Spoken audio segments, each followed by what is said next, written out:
मेंढक और बैल की कहानी। एक मेंढक अपने 3 बच्चों के साथ जंगल में नदी किनारे रहता था।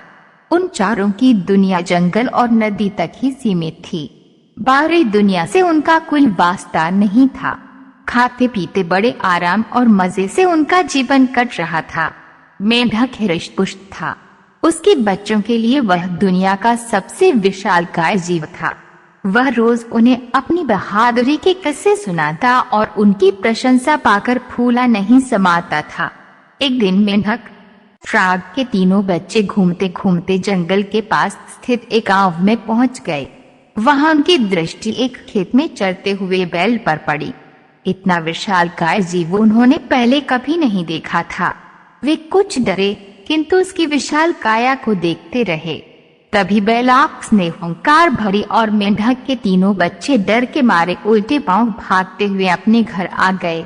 बच्चों को डरा हुआ देखकर जब मेंढक ने कारण पूछा तो उन्होंने विस्तार पूर्वक बैल के बारे में बता दिया। इतना बड़ा जीव हमने आज से पहले कभी नहीं देखा।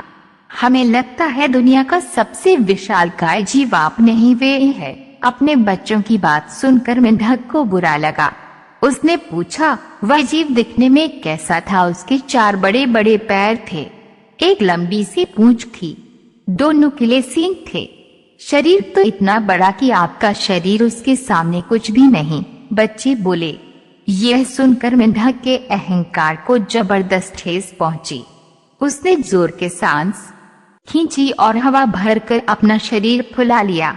फिर बच्चों से पूछा, क्या वे इतना बड़ा था? नहीं, इससे बहुत बड़ा। बच्चे बोले। मेंढक ने थोड़ी और हवा भरकर अपना शरीर और फुलाया। क्या इतना बड़ा? नहीं नहीं और बड़ा। मेंढक ने जंगल से बाहर कभी कदम ही नहीं रखा था।